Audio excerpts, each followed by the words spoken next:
I was 15 years old. And the things that were most important to me at that time were playing baseball, schoolwork, hanging with my buddies, and getting to be 16 years old where I could get a permit to drive.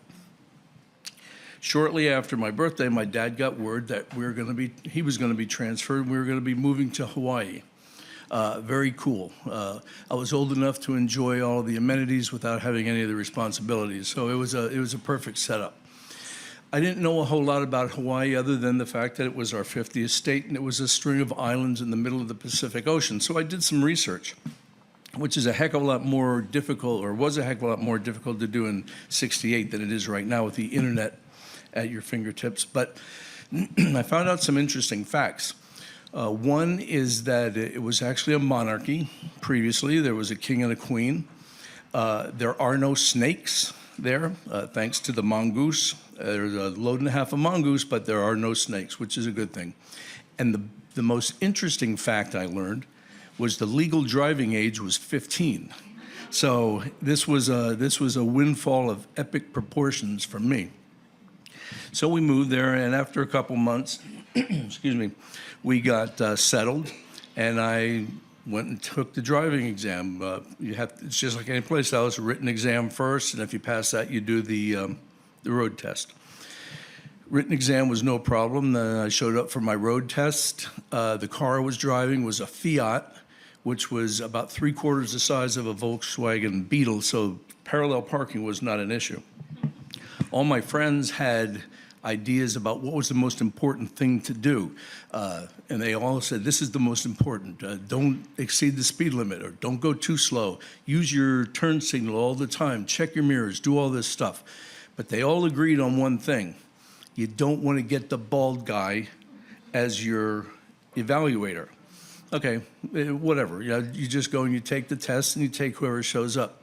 So I'm sitting there waiting. I hear my name called, and I turn around, and it was the bald guy, of course. So, but you have to show up. You have to perform. So I thought, well, okay, we'll just ask the guy how he's doing. We'll get the show on road. I said, how you doing today? He said, don't worry about me. Let's get in the car and do this test. So they were right. He was a jerk. And so I get in the car. I put my seatbelt on. He puts his on. I make a big show about adjusting the mirror, looking around, being sure everything's set.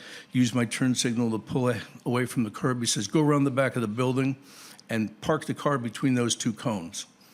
All right, that was done, not a problem. He says, go out in front of the building, get on the city street. We're going to conduct the test out there. So turn the signal on again, pull out.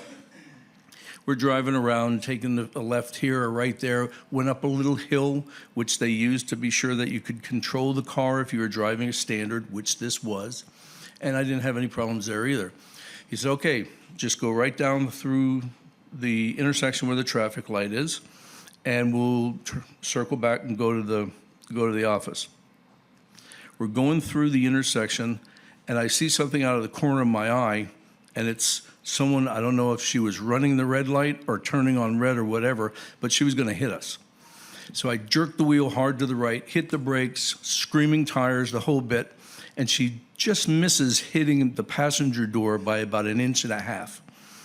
So I didn't yell, I didn't scream, I just caught her in a gaze that I'd seen my dad use for years when he was driving. People did something stupid, when he was behind the wheel. He says, okay, come on, we're in the middle of the intersection, let's get moving.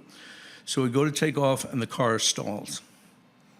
So I started up again, go to take off, car stalls. Started up again, it stalled the third time. He said, why don't you put it in first? So I looked down, it was still in the third. Jesus. So put it in first, take off, we go back, pull it into the parking lot. He says, okay, you failed. And I said, I failed? And I wasn't an argumentative kid. I mean, authority figures, my parents, teachers, coaches, third strike calling umpires, I never argued with them. I just took whatever came. But I said, that is not right. What do you mean I failed? Why did I fail? Give me the reason. He said, you didn't control the car. I said, I didn't. Where? He said, well, you stalled it 3 times. I said, I just saved you from getting hit in an accident. What the hell are you talking about? He said, come back in a couple of days, you can take it again. All right, so you had to wait 3 days or 5 days, whatever. So I waited the appropriate period, came back, signed up for the test again, and lo and behold, I got him. It's like, oh man, come on. So we get in the car, take off. He said, don't go and park. I know that you know how to park. Just go out in front of the building, go around the block a couple of times. And I did that. He said, okay, go back. Here's your license. Away you go. So I drove for 2 years in Hawaii. It was great. I mean, 15, 16, 17 years old, out of sight. We moved back to Texas. And after a month, I figured I better get a Texas license. So I go walking into DMV.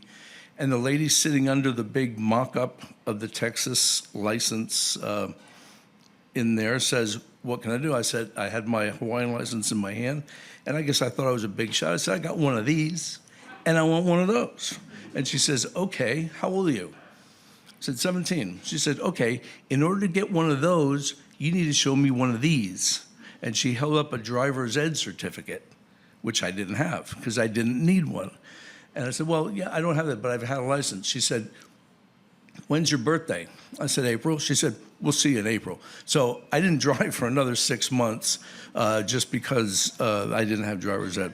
But luckily, I had friends who didn't mind picking up somebody who didn't have a license. But